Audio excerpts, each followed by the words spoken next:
دعا پڑھ رہے تھے، اے اللہ میں پناہ مانگتا ہوں تیری معافی کے ساتھ تیرے عذاب سے، پناہ چاہتا ہوں تیری خوشنودی کے ذریعے سے تیرے غصے سے، اور میں پناہ چاہتا ہوں تیرے عذاب اور قہر سے، اور تیری معافی کے ذریعے سے تیرے عذاب سے پناہ چاہتا ہوں، اور تو اتنی خوبیوں والا ہے کہ میں ان کو گن نہیں سکتا اور نہ تعریف کر سکتا ہوں۔ تو ایسا ہی ہے جیسا کہ تو نے اپنی تعریف کی۔ جب آپ نے سجدے سے سر اٹھایا اور نماز سے فارغ ہوئے تو مجھ سے فرمایا، اے عائشہ کیا تم نے یہ خیال کیا ہے کہ اللہ کے رسول صلی اللہ علیہ وسلم تیری خیانت کریں گے اور تیری حق تلفی کر کے غیر کے پاس جائیں گے؟ میں نے عرض کیا، یا رسول اللہ خدا کی قسم نہیں، لیکن آپ کے لمبا سجدہ کرنے کی وجہ سے میں نے خیال کیا شاید آپ کا انتقال ہو گیا ہے۔ پھر آپ نے فرمایا کہ اے عائشہ کیا تم جانتی ہو یہ کون سی رات ہے؟ میں نے عرض کیا، اللہ اور اس کے رسول زیادہ جانتے ہیں۔ آپ نے فرمایا، آج شعبان کی 15ویں رات ہے۔ اس شب میں اللہ تعالیٰ اپنے بندوں کی طرف نظر رحمت سے دیکھتا ہے، معافی چاہنے والوں کو معاف کرتا ہے، رحم چاہنے والوں کو رحم فرماتا ہے، اور بغض رکھنے والوں کو ان کے حال پہ چھوڑ دیتا ہے۔ لیکن اس حدیث کی کوئی بھی اصل نہیں، یہ حدیث جو ہے درست نہیں اور اس پر اعتبار نہیں کیا جا سکتا۔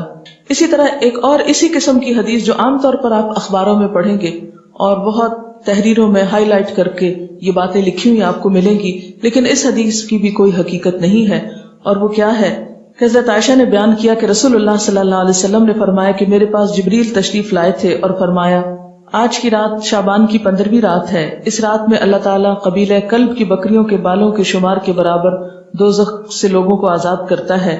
اس رات میں مشرک کی طرف نظر رحمت سے نہیں دیکھتا، نہ کینہ پرور کی طرف دیکھتا ہے، نہ رشتہ کاٹنے والوں کی طرف، اور نہ ٹخنے سے نیچے پائجامہ لٹکانے والوں کی طرف، نہ ماں باپ کے نافرمان کی طرف، نہ شراب پینے والے کی طرف۔ تو اس کی بھی کوئی حقیقت نہیں ہے، یہ بھی بالکل ایک من گھڑت سی حدیث ہے۔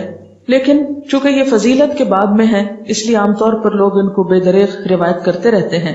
اسی طرح ایک اور موضوع حدیث انشاءاللہ علوم الحدیث آپ پڑھیں گے تو آپ کو اس کی پوری ہسٹری بتائی جائے گی۔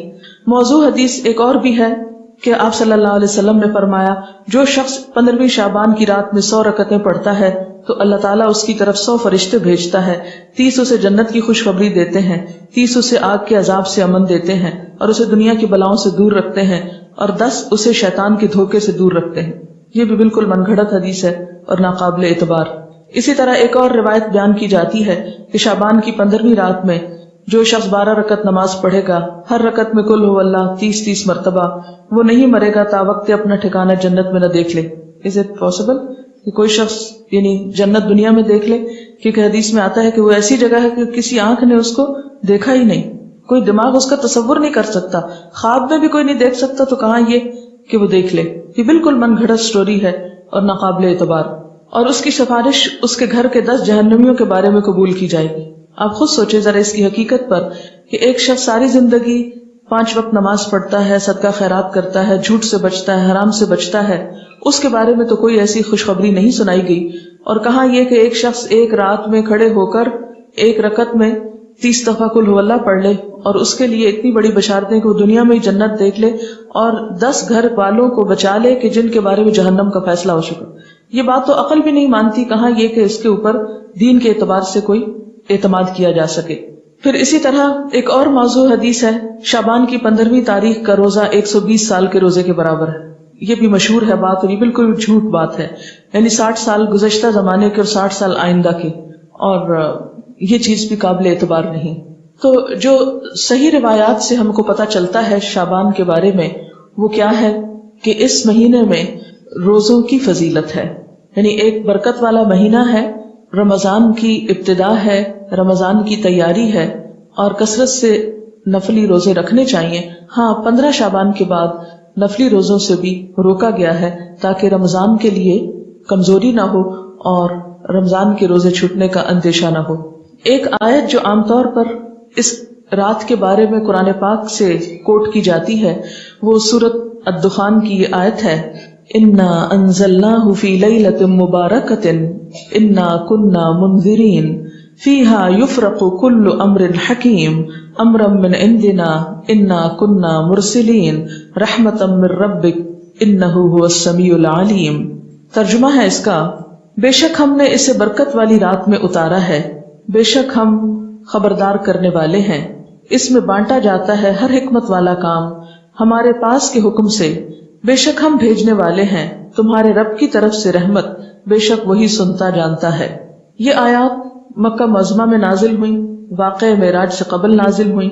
اس وقت 5 وقت نماز بھی فرض نہیں ہوئی تھی، روزے ویسے ہی 2 ہجری میں فرض ہوئے، اور مکہ میں بقی نام کا کوئی قبرستان تک نہ تھا۔ لہذا جو یہ بات مشہور کی گئی کہ اس رات میں فیصلے ہوتے ہیں، اور حضور صلی اللہ علیہ وسلم سے وہ ایک بہت بڑی روایت منسوب ہے کہ آپ صلی اللہ علیہ وسلم بقی والوں کے پاس رات کے وقت گئے اور وہاں پر آپ نے ان کے لیے دعائے مغفرت کی، تو اس کی کوئی بھی حقیقت نہیں ہے۔ بات یہ ہے کہ یہ آیت کیا بتاتی ہے، اس کی وضاحت دیکھیے۔ اس میں کیا لکھا ہے؟